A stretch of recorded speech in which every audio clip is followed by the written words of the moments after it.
Hi, everyone. I'm your host, Patty Giarrusso, and this is Let's Talk Pets on Society Bites Radio. Today, we welcome back to the show Leslie Poole, and she's the Executive Director of PetFBI. And PetFBI is a nationwide lost pet recovery service that works in collaboration with Helping Lost Pets, Lost Dogs of America, and Lost Cats of America in an effort to produce one centralized area to search for pets all over the United States, Canada, and Puerto Rico. All services provided are free of charge.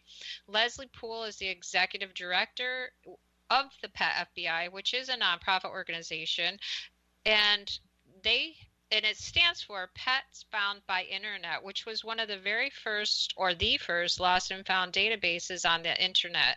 Pet FBI started out in Ohio and currently services all of those areas that I just told you, the United States, Puerto Rico, and Canada. She joined Pet FBI in May of 2017 after the founder, Marisa Fanelli, retired. And she's going to tell us a little bit about how FBI started, and then we'll just talk about what a great organization and program they run. Welcome to the show, Leslie. Thank you so much, Patty. I appreciate it. It's fun to be here. Yeah, so I'm glad to have you back. Yeah, thank you. So thank you for that introduction and telling a little bit about Pet FBI. We were founded in 1998. So I do believe we were, if not the first, one of the very first internet lost pet databases. Back in 1998 was kind of the stone age of the internet. Yeah. So we were groundbreaking. We started here in Columbus, Ohio, and then grew to cover all the areas you mentioned.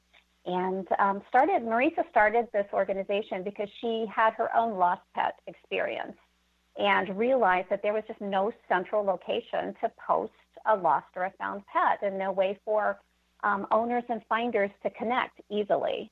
And so that was her mission, to solve that issue. And so since the inception of this organization, it's grown quite tremendously, and now you just recently started collaborating with Helping Lost Pets. And if you want to talk about that a little, because people may not know what that organization is. Yeah. So Helping Lost Pets is another similar organization. They've been around for a good maybe 10, 12 years now. They were started, same mission that we have, which is to have a central location to post a lost or a found pet. So they also have a database online. And, we started talking a few years back, just Rob Goddard, who is the founder of Helping Lost Pets, and I were just talking about how it would be great to just have one location for people to look, because when you have a lost pet, there's that awful panicky feeling, and to have to go to multiple places to post that pet in order to get the word out, it's really nerve-wracking. So we were just talking about how could we work together to make this system better and to make it easier on pet owners. So at that point, we decided that we would just share everything. They are also free. We feel very strongly that this is a service that should always be free of charge, because not everybody can afford that when they're in that crisis situation. So, we shared the same mission. We shared the same philosophy on how to accomplish that. So we just began sharing all of our information back and forth. As we've progressed, I think we've gotten better at what we're doing, and now we're in the process of building a new platform. So we won't be sharing between two databases. We'll both be using the same platform, which will make it easier, again, for owners and finders and volunteers to use our system. Okay, so that hasn't already taken place? We are still kind of... Yeah, so everything is shared. So it doesn't matter if you're posting, if you go to the Helping Lost Pets website or you go to the Pet FBI website, all of the information is being shared. It kind of behind the scenes, I think outwardly we're sharing everything, but behind the scenes, we're building a whole new platform that's going to look a little bit different to the public and hopefully be a little bit easier to use. Oh, good. That's great. Yeah, because on my organization's page, we were giving Helping Lost Pets, and then I switched to say Pet FBI because it all trickles in the same area. Yeah. Exactly. Yes, it's all going to the same place, so it's just a little different way of getting there. But we're going to make that even better in the coming months. Yeah, that's good. And one of the really cool things is by either posting with Pet FBI or helping lost pets, it trickles through to the groups, the Lost Dogs of America state groups, so that you can be sure that wherever you are posting or filling out that form, it's going to get to the correct state. So that's really important. It is, yes. So those groups are fabulous because they are helping us really push that information out on social media. So yes, if you post in the Pet FBI, if you go to the petfbi.org site and post a report, it's going to be pushed out to the Lost Dogs of America state pages, the Helping Lost Pets state Facebook pages, Lost Cats state Facebook pages, and to get that information out to the right people. So we're really excited to be all working together. Yeah, yeah. It's really important, as you said, to have a centralized system in place so that pets don't fall between the cracks. Right. Because we both know that there are a lot of groups, a lot of different ways, and so it's very hard to keep up with everything, really. Yeah, it absolutely is. And again, our mission is to make it easy. We want to collaborate. We want to share with as many people and places as possible. And we just feel it's crucial that service is always free. Right. And so part of the service is that once somebody fills out the lost or found pet form, it not only maps it because you send it through to Helping Lost Pets, is that correct? And then the finder or owner will receive a flyer that they can use on social media or outside to post as well, right? Yeah, exactly. So regardless of which system you put it in, you will have the ability to make a flyer, and volunteers are also helping people make flyers. So they have that to go out because we feel that's critical. In addition to, the internet and social media, going out and posting flyers and going door to door and hanging up signs is still imperative if you have a lost pet. So we want to make sure that service is easy and you can easily fill out that template and print your own flyer so you can get out and start going door to door. Yeah. Yeah, that is one of the most important things for sure. So that's a good part of this program is to get the flyers in the hands of the owners or the finders. So Leslie, how did it come about that you joined Pet FBI? What did you do before that? So I've worked in nonprofits most of my career. I was not in animal welfare though. So basically my background was in social service, human social services and nonprofits. So I started doing a little bit of consulting. I kind of got to the point where I didn't want to work every day. So I started to do a little bit of consulting. But my son is actually the person who has been building the database and does all of our technology for PetFBI. And he was a volunteer before I was. And so he was working on building the new database. I was kind of in transition with starting my consulting.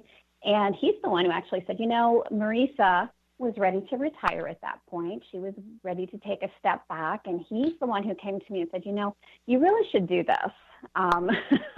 Why don't you look into doing this? We could use that. So I did. I talked to Marisa. I got really excited about the mission. I'm a pet lover. Always had pets. From the time I was a child, I grew up with pets. And so timing was perfect. And the mission was one that I loved and supported. And so it just all came together. Yeah. So I know when I first started doing this, I'm on a very small scale compared to your nationwide scale, but I got in touch with Rob too when I first started doing it because I just found him on the web and he's such a smart guy, and then I got a hold of Kathy from Lost Dogs of America and they have helped me tremendously. And so when I learned that you all had hooked up together, I just thought that was such a good thing. And I'm looking really forward to when you present us with this new platform. When do you think that's going to happen? We're looking at the end of the year. Okay. So starting the beginning of next year, we should be all ready to go. Okay. But yeah, and you're absolutely right. What's really exciting to me too is that we have all of these great minds now collaborating, with Kathy, with Lost Dogs of America, and Rob, and so many really good volunteers that have been doing this for years and have such great insights, that it's good. I mean, the more heads are better, right? More brains are better. So this has really been fun to collaborate with all these great people. Yeah, absolutely. So what do you think we'll see as a difference? I know I looked at both your forms, and I had already been familiar with Rob's form on the Helping Lost Pets site. So how's it going to be different? Is it going to be just more user friendly, or are there going to be different things that it offers that it doesn't offer now? What are we going to look at when we see it? Yeah, so from the public perspective, it will look a little bit different. We know that most of our users are using mobile devices or tablets versus PCs. So we have tried very hard to make it very mobile friendly. It's easy to access from wherever you are. The site will be a little more intuitive. So it kind of walks you through it a little more, like what happens kind of scenario, to eliminate mistakes. So I think it'll be user-friendly. It'll just look a little newer and cleaner and hopefully be easier to navigate. Mm-hmm. And then there'll be some changes kind of that the public won't see. A lot of the changes we're making are on the back end, too, for the volunteers to help them manage reports and keep track of what pets are still missing and who needs a follow-up and that kind of thing. Mm-hmm. So some of it won't be visible to the public, but a lot of it will be. Yeah. Well, that's really exciting. I'm looking forward to seeing that myself. So will there be a separate new web page that's going to join everyone together, or will you still operate as you being PetFBI and Rob being Helping Lost Pets, so that it doesn't matter where somebody signs in and fills out a form, it's all going to go to one central place? Yeah, so we'll be using the petfbi.org domain, but everything will redirect. So we'll make sure that if you're going to Helping Lost Pets, everything is going to redirect, so you end up putting into the same form. So everything will be going in the same way. Mm-hmm. So we do have to, we'll make sure that all the links that are out there, everything's redirecting. So yes, the answer is it's all going to the same place. Yeah, and one of the things that I know is fairly new, it's been around a little bit, was the mapping part of it. And that's really important because Kathy and I were talking about how one of their volunteers put together a match because they used that mapping program of this PetFBI and Helping Lost Pets program. So talk a little bit about what that does and why that's really important when you've lost or found a pet. Right.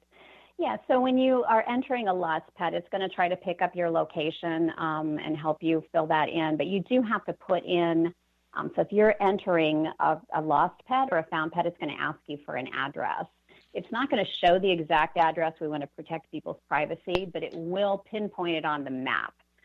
So somebody can go in and look at that on the map because visually you can see, oh, okay, this is here, and this found pet is just 2 streets over. So I think it's people can't necessarily visualize it by seeing an address. It's most helpful to have that on the map. And then what we also do is when you are putting in a lost or a found pet report, the other thing that we do with PetFBI is you receive a potential matching email alert.